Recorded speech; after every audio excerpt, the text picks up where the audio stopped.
Hello everyone. KS മെയിൻസിൻ്റെ examination കഴിഞ്ഞ് നിൽക്കുന്ന ഈ സാഹചര്യത്തിൽ എക്സാമിനേഷനെ പറ്റിയിട്ട് അതിൻ്റെ ഓൾമോസ്റ്റ് എല്ലാ ആസ്പെക്ട്സിൻ്റെയും ഒരു അനാലിസിസിന് വേണ്ടിയിട്ട് ലീഡ് IAS ചെയ്യുന്ന ഒരു ചെറിയ വീഡിയോ ആണിത്. എല്ലാവർക്കും വീഡിയോയിലേക്ക് സ്വാഗതം. എൻ്റെ കൂടെയുള്ളത് നമ്മുടെ ലീഡിൻ്റെ തന്നെ വെൽ റിനൗൺഡ് ആയിട്ടുള്ള faculties Athul sir, Shahan sir നമ്മുടെ കൂടെ ഒപ്പം ഉണ്ട്.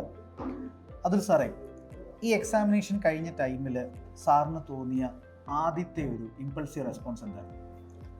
നമ്മൾ നോക്കുകയാണെങ്കിൽ പ്രിലിംസിൻ്റെ റിസൾട്ട് വന്നു. പ്രിലിംസിൻ്റെ റിസൾട്ട് വന്നപ്പോൾ 116 നമ്മുടെ കട്ട് ഓഫ് മാർക്ക്.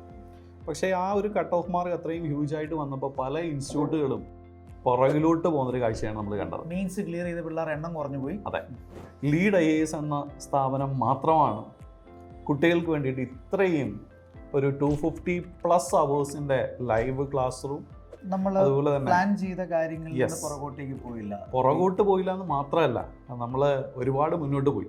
ആ മുന്നോട്ട് പോയതിനകത്ത് ഏറ്റവും വലിയ എക്സാമ്പിൾ എന്ന് പറഞ്ഞാൽ നമ്മൾ അധ്യാപകർ തന്നെയാണ് പേപ്പറുകൾ ഇവാലുവേറ്റ് ചെയ്തത്, അല്ലേ? അപ്പോൾ നമുക്ക് ആ ഒരു കുട്ടികളുടെ നിലവാരം എങ്ങനെയാണെന്ന് വളരെ കൃത്യമായിട്ട് അസസ് ചെയ്യാൻ പറ്റി. അതിനനുസരിച്ച് നമുക്ക് അവർക്ക് വേണ്ട ഇൻപുട്ടുകൾ കൊടുക്കാൻ പറ്റി.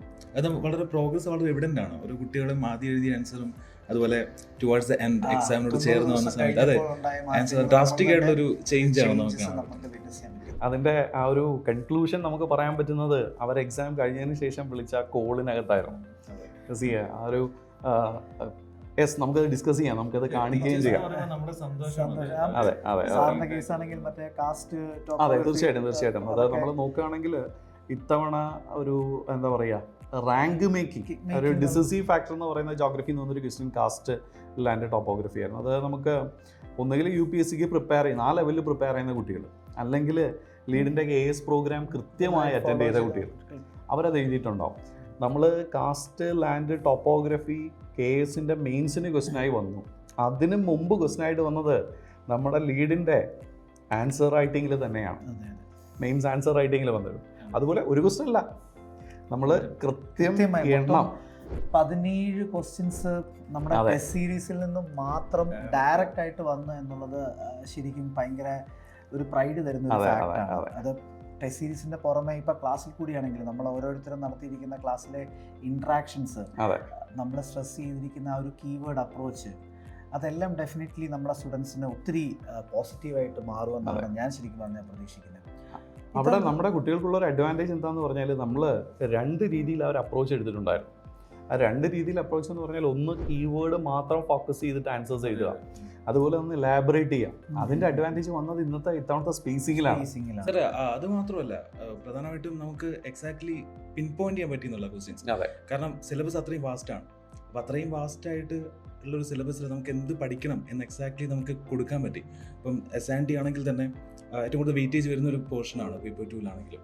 അപ്പോൾ അതിൽ ഇപ്പം science and technology innovation policy for example, syllabus വ്യക്തമായിട്ട് സാധനം വെച്ച് നോക്കുവാണെങ്കിൽ നമുക്ക് ഡീറ്റെയിൽ ആയിട്ട് പഠിക്കാനുണ്ട്. 1958 പഠിക്കണം, 1983 പഠിക്കാനുണ്ട്, 2003 പോളിസി ഉണ്ട്, 2013 പോളിസി ഉണ്ട്. അപ്പോൾ ക്ലാസ് സ്ട്രെസ് ചെയ്ത ഫാക്ടർ നിങ്ങൾ ഇത്രയും പോളിസി മൈൻഡ് ചെയ്യേണ്ട. ഏറ്റവും ലേറ്റസ്റ്റ് ആയിട്ടൊരു പോളിസി ഉണ്ട് 2020, അത് ഡീറ്റെയിൽഡ് പഠിക്കുക. അത് എക്സാക്ട്ലി അതേപോലെ ക്വസ്റ്റ്യൻ ചോദിച്ചു എന്നുള്ളതാണ്. കാരണം നമ്മൾ അവരുടെ പ്രോസസ്സ് അല്ലെങ്കിൽ അവരുടെ ഒരു എഫേർട്ട് കുറച്ച് ഈസി ചെയ്തു എന്നുള്ളത് ഒരു പ്രത്യേകതയായിട്ട്. പേപ്പറിൽ ഒരല്പം മാറ്റങ്ങൾ വന്നിട്ടുണ്ടെങ്കിലും എനിക്ക് തോന്നുന്നു സ്റ്റുഡൻസിന് അത് ഈസി ആയിട്ട് ഡീൽ ചെയ്യാൻ പറ്റുന്നു തന്നെ. തീർച്ചയായിട്ടും കാരണം നമ്മൾ 3 മാർക്കിന്റെ മാറി 5 മാർക്കിന്റെ ഇതിലേക്ക് വന്നു. സ്പേസിങ് നമ്മുടെ കുട്ടികളെ സംബന്ധിച്ച്, എസ്പെഷ്യലി ലീഡിലെ കുട്ടികളെ സംബന്ധിച്ച് ഒരു അഡ്വാൻറ്റേജ് തന്നെയാണ്. കാരണം അത് പറഞ്ഞൊരു മെയിൻ പ്രശ്നം സ്പേസ് കുറഞ്ഞു പോയി.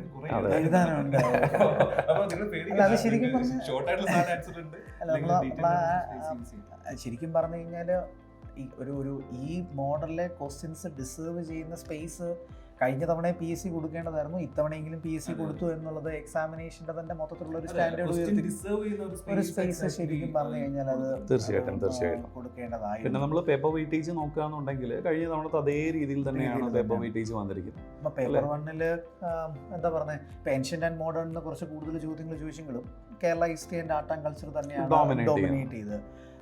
പേപ്പർ 2-ല് സയൻസ് ആൻഡ് അത് കഴിഞ്ഞ വർഷത്തെ പോലെ തന്നെയാണ്. എൻവയറമെന്റിൽ കാര്യങ്ങൾ ക്വസ്റ്റ്യൻ ഉണ്ടായിരുന്നില്ല, കൂടുതലും സയൻസ് ആൻഡ് ക്വസ്റ്റ്യൻസ് തന്നെയാണ് ഡോമിനേറ്റ് ചെയ്തത്. എൻവയറമെന്റ് അതും എക്സാക്ട്ലി നമ്മൾ ക്ലാസ്സിൽ ഡിസ്കസ് ചെയ്യുന്ന ഏരിയാസ് തന്നെയാണ്. ലൈക്ക് എന്തായാലും പ്രിഡിക്റ്റ് ചെയ്യാൻ പറ്റുന്ന ക്ലൈമറ്റ് ചേഞ്ച് റിലേറ്റഡ് ക്വസ്റ്റ്യൻസ് ഉണ്ടാവും. അത് അതേപോലെ പാരീസ് പൊളിറ്റിയിലും അങ്ങനെയൊക്കെ തന്നെ നമ്മുടെ ടെസ്റ്റ് സീരീസിനൊന്നും മറ്റേ അമെൻമെന്റ് പ്രൊസീജിയർ ക്വസ്റ്റിനൊക്കെ അതേപടി ക്വസ്റ്റ്യൻ അറ്റൻഡ് ചെയ്ത് അതിന്റെ കീ വായിച്ചിരിക്കുന്ന ആർക്കും ഈസി ആയിട്ട് ICSRനെ പറ്റിയിട്ടുള്ള ചോദ്യം വരികയും നമ്മുടെ ടെസ്റ്റ് സീരീസിൽ വന്നിരിക്കുന്നത് 17 ക്വസ്റ്റ്യൻസ് ടെസ്റ്റ് സീരീസിൽ നിന്നും ഡയറക്റ്റ് നമുക്ക് എല്ലാവരും കോൺഫിഡന്റ് പറയാൻ പറ്റുന്ന കാര്യം നമ്മളെല്ലാ സിലബസും എക്സാക്ട്ലി കവർ ചെയ്തു, എല്ലാവരിലേക്കും കണ്ടന്റ് എത്തിച്ചു. ആൻഡ് അതിൽ പിൻ പോയിന്റ് ചെയ്യേണ്ട ഫാക്ടർ എന്ന് പറയുന്നുണ്ട്, അതിൽ മിസ്സായി പോയിട്ടുള്ള. അതെ, നമ്മുടെ ലീഡിന്റെ ഏറ്റവും വലിയൊരു വിജയം എന്ന് പറയുന്നത് ആദ്യം നമ്മൾ ആ കുട്ടികളെ എന്ത് പഠിക്കണം എന്ന് കൃത്യമായിട്ട് പഠിപ്പിച്ചു.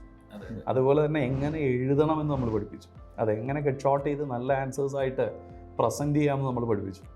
ആൻഡ് അറ്റ് ദ എൻഡ് അവരത് ഭംഗിയായിട്ട് എഴുതി നമ്മൾ അവരിൽ നിന്ന് നമുക്ക് അല്ലേ ഇനിയിപ്പോ നെക്സ്റ്റ് നമ്മളെ പ്രൗഢാക്കേണ്ട ആൾക്കാര് അത് അതേപടി ചെയ്തിട്ടുണ്ടെന്നുള്ള ആത്മവിശ്വാസം 100% നമ്മളെ ഇൻസ്റ്റിറ്റ്യൂട്ടിന്റെ ഭാഗത്ത് നമ്മൾ നോക്കുകയാണെങ്കിൽ വി ആർ 100% സാറ്റിസ്ഫൈഡ്. കാരണം നമ്മൾ പറഞ്ഞതിനപ്പുറം നമ്മുടെ കുട്ടികൾക്ക് വേണ്ടിയിട്ട് നമുക്ക് ചെയ്യാൻ പറ്റി. അതിൻ്റെ ഒരു സന്തോഷം അങ്ങേയറ്റം എല്ലാ ഫാക്കൽറ്റികൾക്കും നമുക്കുണ്ട് അല്ലേ, നമ്മുടെ സ്റ്റുഡൻസിന്. അതെ അതെ അതെ റിസർച്ച് ടീമിന്റെ വർക്ക് ആണെങ്കിലും തീർച്ചയായിട്ടും